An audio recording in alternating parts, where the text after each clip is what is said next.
Hello students, welcome to my channel Education Platform. This is your SST Educator नवीन कुमारी। तो आपका स्वागत है भाई एक नए वीडियो लेक्चर में। तो मैंने स्टार्ट किया, आपको पता है SST में स्विच स्टार्ट किया है और उसका चैप्टर 1 स्टार्ट कर रखा है भाई।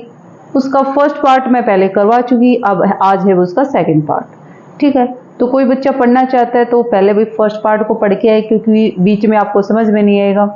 तो आप फर्स्ट पार्ट पढ़ने के बाद फिर ये सेकंड पार्ट पढ़े। तो वही स्टार्ट करते हैं अपना chapter first, what is democracy, why democracy. ठीक है भी, तो ये मैंने पढ़ा दिया था 4th फीचर्स तक, 1 पर्सन 1 वोट 1 वैल्यू, और हमने सऊदी अरबिया के बारे में और एस्टोनिया और फिजी के बारे में हम पढ़ चुके। तो हमारा 4th फीचर्स भी हमारे सामने आ गए कि क्या है 4th features. In a democracy each adult citizen must have 1 vote and each vote must have 1 value. कहने का मतलब है डेमोक्रेसी में क्या होना चाहिए भी, हर पर्सन की वोट की वैल्यू होनी चाहिए, इक्वल होनी चाहिए। ठीक है, तो ये रिपीट कर लेते भाई हमारे चारों के चारों फीचर्स। फर्स्ट फीचर क्या था भाई, हमारा फाइनल डिसीजन किसके हाथों में होना चाहिए भाई, जनता यानी पीपल यानी पब्लिक के हाथों में होना चाहिए। ठीक है, डेमोक्रेसी का फर्स्ट फीचर। सेकंड फीचर भाई, इलेक्शन कैसे होने चाहिए भाई, फ्री और फेयर इलेक्शन होने चाहिए, वही तभी क्या होगा वहां पे डेमोक्रेसी है। और थर्ड है हमारा भाई, डेमोक्रेसी में क्या होना चाहिए भी, हर एक वोट की, हर पर्सन की वैल्यू इक्वल होनी चाहिए। जैसे कि फिजी में आपको पता है कोई इक्वल वैल्यू नहीं थी, तो ये तीनों हमने एग्जाम्पल पढ़ चुके। तो ये है आपका थर्ड डेमोक्रेसी में थर्ड। 4th फीचर से समझने से पहले भाई हम पढ़ लेते हैं जिम्बाब्वे की स्टोरी। ठीक है, फिर हमें मिलेगा अपना 4th फीचर। तो स्टार्ट करते हैं भाई, rule of law and respect for rights भाई। तो ये स्टोरी है जिम्बाब्वे की, नोट्स में देख लेते हैं भाई। जिम्बाब्वे की स्टोरी है भाई, आपको पता है जैसे हमारा इंडिया कॉलोनी था किसका भाई, ब्रिटेन का, ब्रिटिश का। सेम ऐसे ही भाई जिम्बाब्वे भी उस टाइम पे क्या था, कॉलोनी था किसका, ब्रिटेन का। ठीक है, और वो इंडिपेंडेंट कब हुआ है, 1980 में जिम्बाब्वे इंडिपेंडेंट हुआ। तो उस टाइम पे भाई पार्टी कौन सी थी, जानु पीएफ पार्टी थी, जिस टाइम पे जिम्बाब्वे क्या हुआ भाई, इंडिपेंडेंट हुआ। ठीक है, और उस टाइम पे वहां के लीडर, इस पार्टी के जानु पीएफ के लीडर कौन थे भाई, रॉबर्ट मुगाबे। ठीक है, सेम जैसे हमारा देश इंडिपेंडेंट हुआ था 1947 को, तो उस टाइम पे पार्टी कौन सी थी, कांग्रेस। ठीक है, क्या हुआ फिर भी, his leader Robert Mugabe ruled the country since independence election. भाई इंडिपेंडेंट इलेक्शन भी हुए थे रेगुलरली और ऑलवेज वोन बाई जानु पीएफ। देखो भाई इसमें रेगुलर ही इलेक्शन हो रहे थे और हमेशा कौन जीत रहा था भाई, जानु पार्टी, आपकी जानु पीएफ पार्टी। ठीक है, president Mugabe was popular but also use unfair practice in election. भाई पॉपुलर था, पॉपुलर तो होगा जब उसने जिम्बाब्वे को इंडिपेंडेंट कराने में भी अपना पार्टिसिपेट किया, तो पॉपुलर तो होगा, जनता उससे प्यार भी करती होगी। बट क्या किया, जो वो अनफेयर प्रैक्टिस कर रहा था इलेक्शन में। ठीक है, अच्छे से काम नहीं कर रहा था, और उसने फिर क्या काम किया भाई, the government change the constitution survival time to increase the power of the president and make him less accountable. भाई अब उसने क्या कर दिया भाई, कॉन्स्टिट्यूशन में चेंज कर दिया, और कॉन्स्टिट्यूशन में में क्या कर दिया भाई कि जो प्रेसिडेंट की पावर है उस पावर को क्या कर दिया भाई, इंक्रीमेंट कर दिया। और फिर उसने कहा भाई कुछ भी अच्छा काम होगा तो उसकी भाई मैं लूंगा वाई, मैंने अच्छा काम किया। बट कुछ भी गड़बड़ हुआ, नुकसान हुआ, कुछ भी हुआ, तो भाई मैं उसकी जिम्मेवारी नहीं लूंगा। दूर से ही उसने कह दिया मैं अकाउंटेबल नहीं हूं भाई। देखो सीधी बात, पब्लिक को सीधा कह दिया, अच्छा काम हुआ तो मेरी वाई करना भाई, बट यदि अच्छा काम नहीं हुआ, नुकसान हुआ तुम्हें कुछ भी, तो उसका मेरी उसकी कोई जिम्मेवारी नहीं। तो उसने कहा भी मैं अकाउंटेबल नहीं हूं। और जबकि डेमोक्रेसी में आपको पता है अकाउंटेबल होना तो फर्स्ट शर्त है। फिर भी जो ओपोजिशन पार्टी है वोट एंड देयर मीटिंग क्या करता था, डिसरिप्यूटेड भाई, वो क्या करता था, जो अपोजिशन पार्टी होती थी, मीटिंग होती थी, उसको क्या करता था, उसको या तो भंग कर देता था या फिर वहां पे हंगामा मचवा देता था। मतलब उस टाइम पे मतलब उनको प्रॉपर मीटिंग नहीं करने देता था, और उनको क्या करता था, वहां पे हरास्ट करता था, ताकि वो प्रॉपर अपोजिशन पार्टी अपनी मीटिंग ना रख पाए। ठीक है, फिर आता है कि फिर भी जो पब्लिक प्रोटेस्ट करती थी, जैसे कि इंडिया में महात्मा गांधी जी ने कहा था यदि गवर्नमेंट अच्छे से काम नहीं कर रही तो आप प्रोटेस्ट कर सकते हो, सत्याग्रह कर सकते हो उनके अगेंस्ट। बट यहाँ पे क्या किया भाई उसने, public protest and democratisation against the government was declared illegal. भाई उसने कह दिया कोई भी प्रोटेस्ट करेगा ना तो गवर्नमेंट के खिलाफ तो वो क्या होगा, इलीगल होगा। ठीक है, तो ये भी उनसे राइट छीन लिया भाई। फिर there was a law and limited the rights to criticise the president, television and radio were controlled by the government and gave only the ruling party version. उसने क्या कर दिया भाई, जो मतलब टेलीविजन और रेडियो पे भी कंट्रोल कर लिया भाई। उसने कहा अच्छी अच्छी बातें तो मेरी दिखाओ भाई, और अपोजिशन पार्टी की क्या दिखाओ भाई, मतलब अपोजिशन पार्टी को कम दिखाओ, यदि गलत काम करे तो उसको बढ़ा चढ़ा के दिखा दो, और मेरी तो वाहवाही करो भी। और उस पर क्या कर लिया, कंट्रोल कर लिया कि जो ऑनेस्टी रिव्यू देना था पब्लिक को वो मत दो, मेरे मतलब अपने कंट्रोल में कर लिया किसको भाई, मीडिया को। ठीक है, फिर कह रहा है कि the government ignored some court judgements that went against it and pressure जज। जो सबसे बड़ी पावर होती है आपको पता है सुप्रीम कोर्ट के पास, वो उसको भी कोर्ट के जजमेंट को भी क्या करता, इग्नोर करता था, मानता ही नहीं था भाई क्या दे रहे मेरे को कोई फर्क ही नहीं पड़ता। ठीक है, और जो जज पे उन पे भी प्रॉपर प्रेशर रखता था भाई, मेरे अगेंस्ट कोई फैसला नहीं होना चाहिए, ठीक है, मेरे फेवर में होना चाहिए। फिर कहता है कि ही वाज, फिर वही क्या हुआ भाई, सबको से उससे परेशान होकर सब उससे परेशान हो गए और उसको फोर्स देकर, फोर्स से क्या है, उसका रेजिग्नेशन लेटर ले लिया और उसने ऑफिशियली कब दे दिया, 2017 में रेजिग्नेशन लेटर दे दिया। यहाँ पे खत्म होते भी मुगाबे की स्टोरी। ठीक है, तो इससे आपको क्या पता चला भाई, अपना फोर्थ फीचर बताते हो उससे पहले ये पढ़ लो भाई कि डेमोक्रेसी में क्या क्या रिक्वायरमेंट होती है, मतलब क्या क्या चीजें होनी जरूरी है भाई। तो फर्स्ट है भाई कि जो बेसिक राइट्स होते हैं ना किसके, पब्लिक के, उसकी क्या करो भाई, रिस्पेक्ट करो, उस राइट को मतलब उसकी बेसिक राइट को की गारंटी दो और उसको संभाल के रखो। ठीक है, और रिस्पेक्ट करो। फिर क्या कह रहे हो, उसके राइट को प्रोटेस्ट करो भाई। ठीक है, राइट टू प्रोटेस्ट मतलब प्रोटेस्ट करने का भी राइट दो भाई। यदि पॉलिसी नहीं बना रही गवर्नमेंट या उनके खिलाफ बना रही है तो उनको प्रोटेस्ट करने का राइट दो। थर्ड कह रहे हैं कि राइट टू एक्सप्रेस ओपिनियन भाई, जैसे कि मुकाबे ने कहा कि कोई एक्सप्रेस नहीं करेगा अपने ओपिनियन, जब तक पब्लिक अपने ओपिनियन को एक्सप्रेस नहीं करेगी तो पता कैसे चलेगा कि भाई उनके साथ क्या गलत हो रहा है क्या नहीं। तो ये भी होना चाहिए, भी डेमोक्रेसी की रिक्वायरमेंट है। Right to form any association भी, संगठन बनाने का भी राइट्स मिलना चाहिए। ठीक है, और everything is equal before the law, law के आगे क्या है भाई, सब इक्वल है। ठीक है, ना कोई छोटा बड़ा अमीर गरीब कुछ नहीं, सब इक्वल। इंडिपेंडेंट जुडिशरी भाई, ये तो आपको पता ही मोस्ट इंपोर्टेंट है भाई। जुडिशरी क्या होनी चाहिए, इंडिपेंडेंट होनी चाहिए, इस पे किसी प्रकार का प्रेशर नहीं होना चाहिए। जैसे कि मुगाबे ने दे रखा था प्रेशर की मेरे अकॉर्डिंग काम करो, ना ही उनका सुनता था, तो ऐसा नहीं होना चाहिए भाई। जुडिशरी होनी चाहिए इंडिपेंडेंट। ठीक है, अपने हिसाब से जजमेंट दे भाई। तो फिर हमारा फोर्थ निकल के आता है फीचर्स कि democracy government rules with in limits set by the constitutional law and citizenship भी। डेमोक्रेसी में क्या होना चाहिए, कॉन्स्टिट्यूशंस के अकॉर्डिंग काम चलना चाहिए, ना कि कोई लीडर्स के अकॉर्डिंग काम चलना चाहिए। ठीक है, और वहां पे सिटीजनशिप का भी डिसीजन होना चाहिए साथ में हमारे कॉन्स्टिट्यूशन का भी। ठीक है, तो ये है हमारा फोर्थ फीचर। सेम बुक में है भाई, देख लो। वाई माइनॉरिटी रूल कर रही थी, जानू पीएफ पार्टी थी, रॉबर्ट मुगाबे लीडर थे वहां के, कहाँ के भी, जिम्बाब्वे के। एंड फिर प्रैक्टिस कर रहा था वहां पे, और वो क्या कर रहा था, चेंज कर रहा था बार बार कॉन्स्टिट्यूशन में और अपनी पावर इंक्रीज कर रहा था।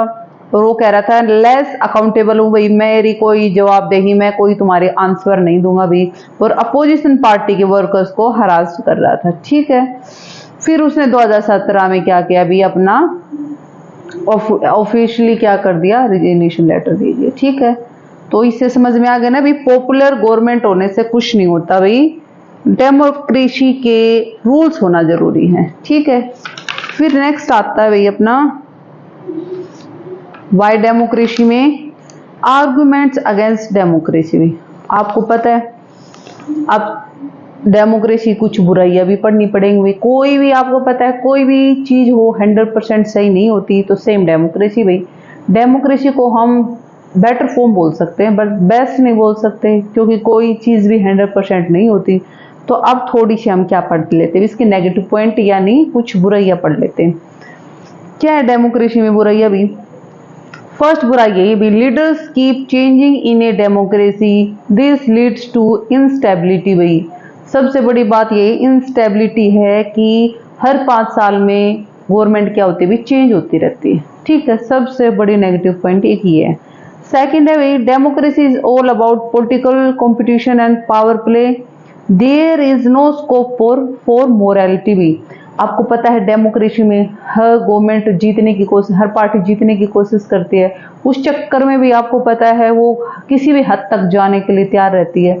तो उससे क्या होता है, मोरालिटी के कोई स्कोप ही नहीं रहते, मोरालिटी को तो देखता ही नहीं। भाई आपको पता है इलेक्शंस में क्या क्या घटनाएं हो जाती हैं, क्या क्या एक्सीडेंट होते हैं, आपको पता है।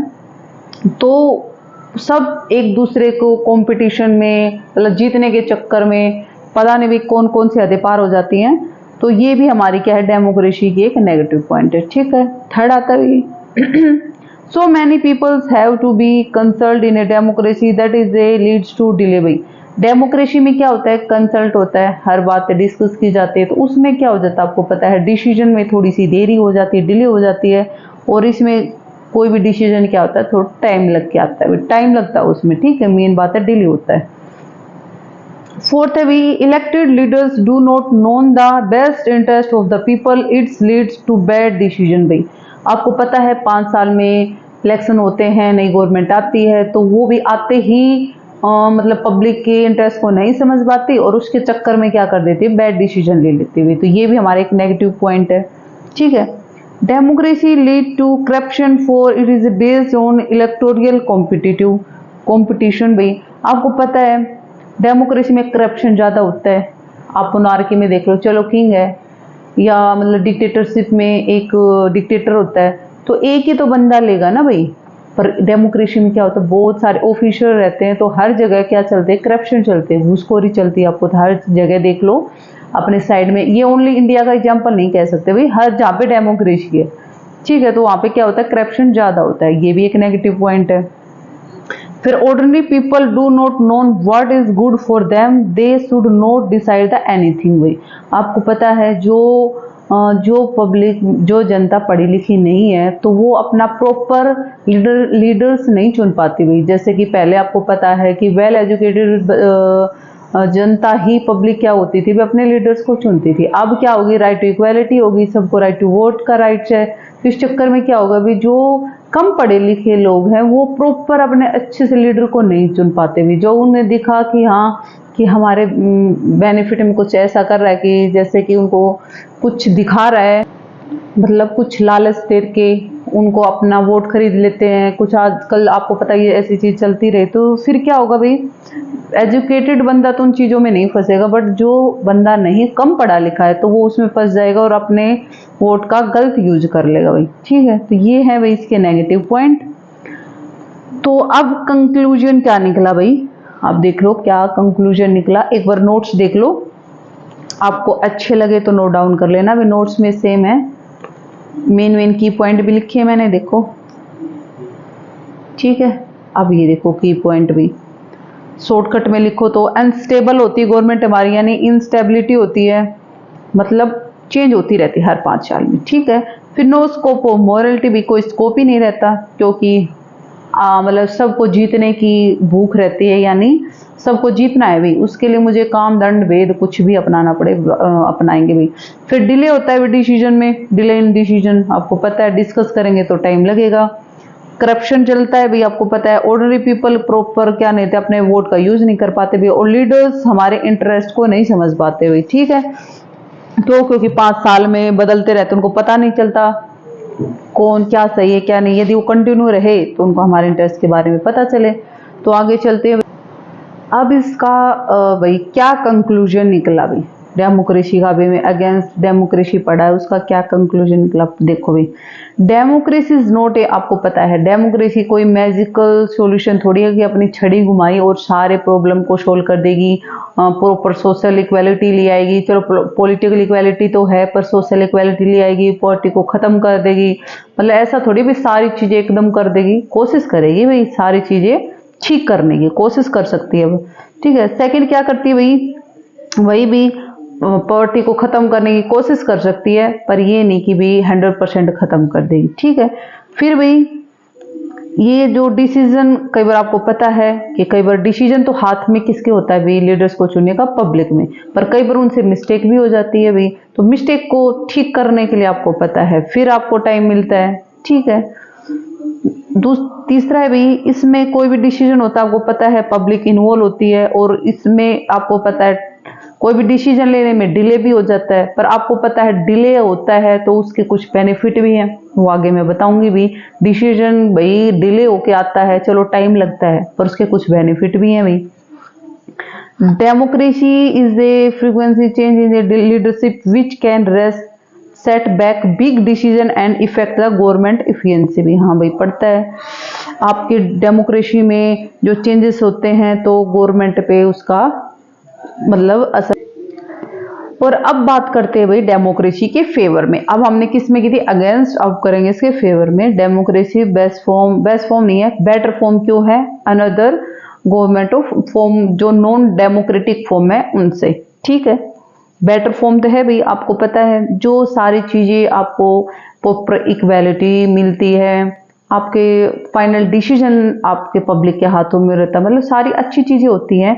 इस क्या ऐसा मोनार्की में होता है, डिक्टेटरशिप में होता है? नहीं भाई, हमारे कोई डिसीजन की वैल्यू ही नहीं, पर यहाँ पे हर चीज की है। हम कानून के लॉ के सामने क्या है, सब इक्वल हैं, हमें राइट टू वोट का अधिकार है, मतलब सब अच्छी चीज है। तो ये बेटर फॉर्म है किससे भी, हम कह सकते हैं डिक्टेटरशिप से, ओलिगार्की से और मोनार्की से। ठीक है, कौन है भाई, डेमोक्रेसी। तो फेवर में चलते हैं भाई। डेमोक्रेसी क्या है भी, एक अकाउंटेबल गवर्नमेंट फॉर्म है। कैसे भी, क्योंकि वो हर टाइम गए थे, मतलब हर चीज का हमें क्या रिस्पॉन्स देती है। हम मुझसे कुछ भी पूछते हैं भी, क्या पॉलिसीज बन रही है, हमारे जो टैक्स के पैसे जा रहे हो किधर भाई, आप उनको खर्च कर रहे हो, कोई पुल में खर्च कर रहे हो, सड़क में कर रहे हो, तो मतलब हम उनसे क्वेश्चन पूछते हैं और हमारे क्वेश्चन का वो क्या करती है, जवाब देती है, उसको बोलते हैं अकाउंटेबल। ठीक है, तो बेटर फॉर्म में इसमें भी डेमोक्रेसी।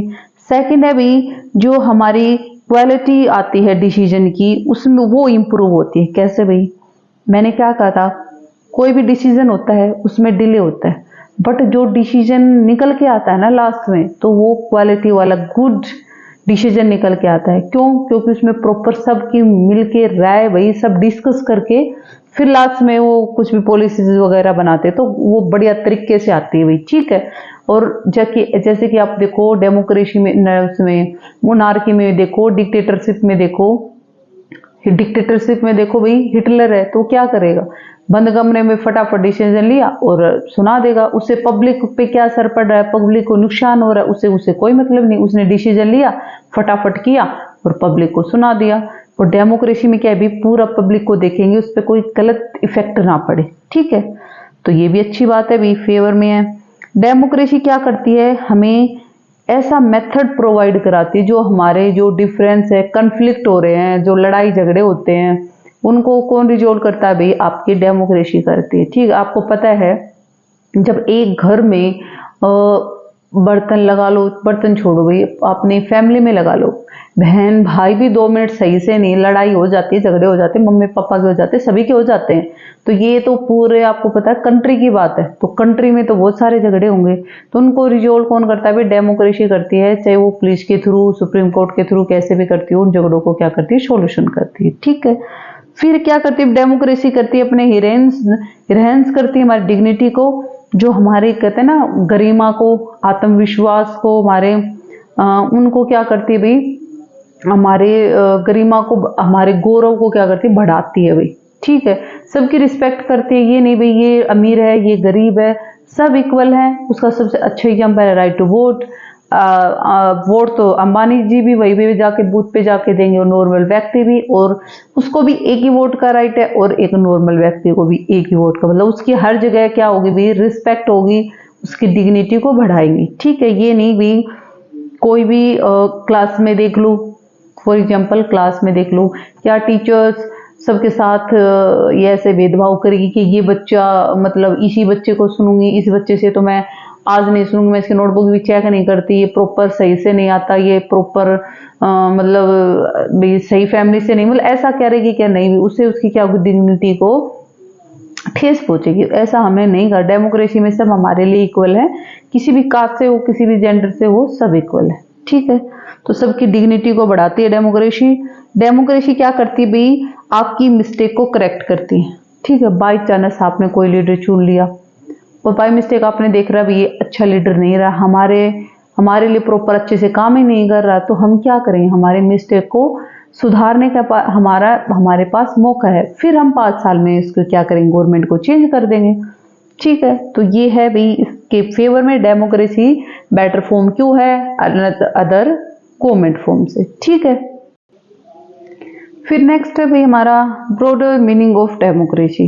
इसमें मेन चीज क्या होती है भाई, कोई भी डिसीजन लो उसमें सब क्या हो, सबका डिसीजन हो, सब इन्वॉल्व हो और सब मिलके किसी भी डिसीजन को ले, तो वो क्या होगा आपको पता है, क्वालिटी का भी होगा डिसीजन और फेयर भी होगा। ठीक है, और गुड भी होगा भाई, सबके फेवर में होगा। ठीक है, चाहे वो फैमिली में देखो, क्या पापा भाई आपको पता है पैसे पापा लाते हैं, तो इसका मतलब ये तो नहीं कि सारा डिसीजन घर का पापा ही ले, नहीं भाई, घर का डिसीजन मम्मी लेगी, बाहर का डिसीजन पापा लेंगे, पढ़ाई का, पढ़ने का, कितने घंटे पढ़ना है, सुबह पढ़ना है, दोपहर में पढ़ना है, ये काम बच्चों का है तो बच्चे लेंगे, तो मतलब सारे इन्वॉल्व होकर कोई भी डिसीजन ले तो वो अच्छा होता है, इसको बोलते हैं ब्रॉडर मीनिंग ऑफ डेमोक्रेसी।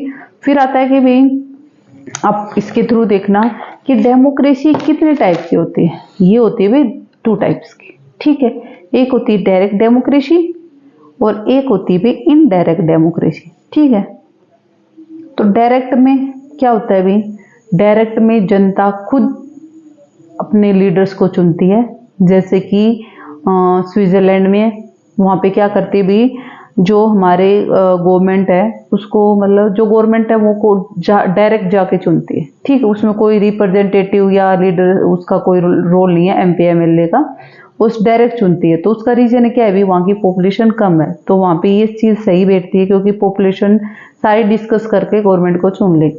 तो फॉर एग्जांपल इंडिया जैसी कंट्री में 140 करोड़ कितनी पॉपुलेशन है, तो उसमें ये फिट नहीं बैठेगी भाई, तो उसके लिए क्या है भी इनडायरेक्ट डेमोक्रेसी।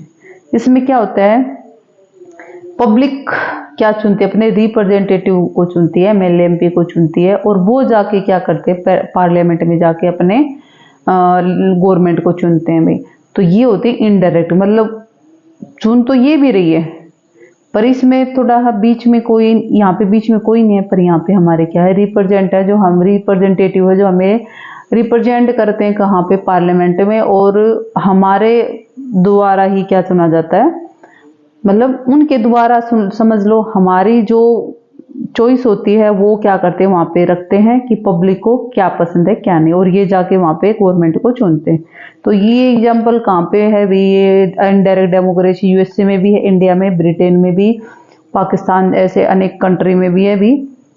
ठीक है, फिर ये हो गया भी इंडिया का। चाइना का थोड़ी सी एक स्टोरी सुना देती हूँ, ज़्यादा बड़ी नहीं है भी, जिसमें हमें पता चल जाए कि डेमोक्रेसी बेटर फॉर्म क्यों है।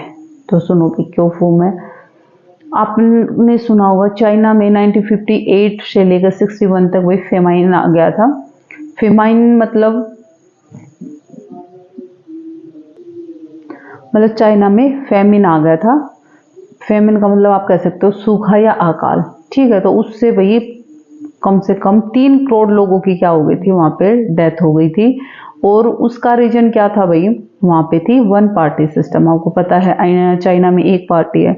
तो फूड सिक्योरिटी ने वहाँ पे भी अपना व्यू भी बताया थी कि ऐसे देश में ऐसी घटना होने वाली है, लोग भूखमरी से मरने वाले हैं, पर बट भाई वहाँ की गवर्नमेंट में कोई ज़्यादा रिस्पॉन्स नहीं दिया और वहाँ के लोगों की भी, इतने लोगों को क्या होगी भाई, डेथ हो गई। ठीक है, सेम उसी टाइम पे भी इंडिया में भी ऐसी कंडीशन आई, बट आपको पता है हमारा इंडिया भी क्या है, डेमोक्रेटिक कंट्री है, तो वहाँ पे गवर्नमेंट को क्या करना पड़ा भाई, उस सिचुएशन को संभालना पड़ा। इकोनॉमिक कंडीशन इंडिया की भी खराब थी उस टाइम पे, बट उसने किसको प्रेफर किया भी, इसको पब्लिक को, और जो उस टाइम पे फेमिन आया था उसको वहाँ पे संभाला और लोगों को वहाँ पे बचाया। ठीक है, तो इससे ये पता चलता है कि भी डेमोक्रेसी जरूरी है। क्यों? क्योंकि डेमोक्रेसी में क्या रहता है, गवर्नमेंट को डर रहता है कि 5 साल में क्या करेगी पब्लिक, हमें हटा के और दूसरी गवर्नमेंट को ले आएगी। कोई भी टीचर्स लगा लो, प्राइवेट स्कूलों में काम करते हैं, तो उनको क्या डर रहता है, कभी बच्चों को यदि मैं पढ़ा रही हूँ और अच्छा ना लगे और ये जाके चेयरमैन सर को, एमडी मैम को बता दें, तो फिर क्या पता भी मेरे को जॉब से हटा दें। और जबकि गवर्नमेंट स्कूलों में आपको पता है भाई थोड़ा बहुत चल जाता है, इतना नहीं भाई, चल कोई नहीं सैलरी आ जाएगी। हर टीचर नहीं, 20-30% लोग मतलब क्या करते भी, कोई ना गवर्नमेंट दे देगी, अच्छा पढ़ाए ना पढ़ाए, पर प्राइवेट स्कूल वालों को अच्छा पढ़ाना पड़ता है क्योंकि उनको डर रहता है कभी हमें अपनी जॉब से हाथ ना धोना पड़े। ठीक है, सेम इसमें भी है भी, डेमोक्रेसी में भी, तो गवर्नमेंट को डर रहता है कहीं पब्लिक भाई नेक्स्ट जो इलेक्शंस होंगे हमें ना चुने, तो वो प्रॉपर काम करेंगी। बट वहां पे चाइना में एक ही पार्टी थी, उसको पता था इनके पास ऑप्शन तो है नहीं, हमें ही चुनना है, तो कोई मरे हो कुछ भी हो हमें क्या मतलब है। तो ये दिक्कत आ गई थी भी चाइना में, तो इसलिए डेमोक्रेसी क्या है भी, बेटर फॉर्म है जो दूसरी अदर गवर्नमेंट फॉर्म से। ठीक है, जैसे फॉर एग्जाम्पल मोनार्की, ओलिगार्की और डिक्टेटरशिप से। ठीक है, तो ये होता है भी डेमोक्रेसी, और यहाँ पे होता है हमारा चैप्टर खत्म। तो आपको बेटा कोई डाउट हो तो कमेंट बॉक्स में लिख देना, और आपको मेरी वीडियो कैसी लगी तो लाइक शेयर सब्सक्राइब कर देना। और यदि कौन सा आपको टॉपिक पढ़ना है एसएसटी में, मतलब सिविक्स स्टार्ट करनी है, ज्योग्राफी करनी है या फिर इको करनी है, तो ये भी कमेंट बॉक्स में लिख देना। अभी तो मैं फिलहाल सिविक्स करा रही हूँ, तो ठीक है, ओके बाय, नहीं तो वीडियो लंबी हो जाएगी। Thank you.